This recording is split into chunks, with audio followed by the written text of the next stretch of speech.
সমুদ্রের মানুষের জীবনযাত্রার মান দেখতে গিয়ে আমি নিজে বিমোহিত হয়ে কান্না করে দেওয়ার পথে। আসলেও তারা কাজকর্মে কতটা ব্যস্ত থাকে, তাদের জীবন কতটা কষ্টের, এটা একদম নিজের চোখে না দেখলে বিশ্বাস করা যায় না। গানের সুরে হয়তো সব কিছুই ভুলে যাওয়া যায়।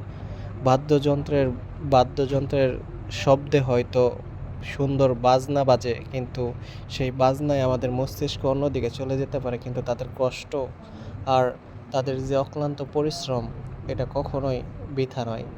তারা প্রচুর পরিশ্রম করে।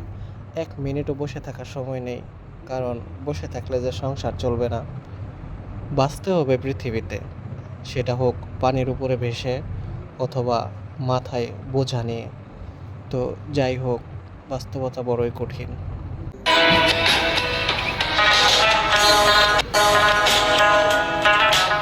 তাদের কষ্ট দেখতে গিয়ে নিজের কাছে এতটাই খারাপ লেগেছে যে তাদের কাছে এই কষ্টটা কষ্ট মনে হচ্ছে না।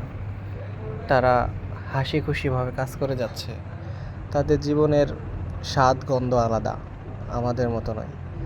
আমরা যেমন অন্যরকম, আমরা মনের ভিতরে অন্য কিছু নিয়ে চলাফেরা করি। তাদের জীবনটা কষ্টের।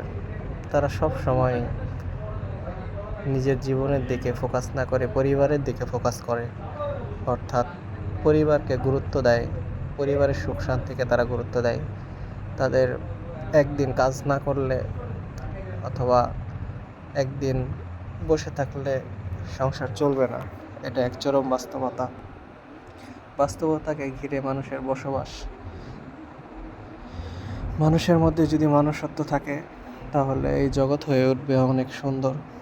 তাই মনুষ্যত্ব থাকাটা খুবই জরুরি। ভালোবাসা, ভ্রাতৃত্ববোধ সব কিছু মিলিয়ে আমাদের জীবন। আমাদেরকে বাঁচতে হবে কষ্ট করে অথবা আরাম-আয়েশের মাধ্যমে।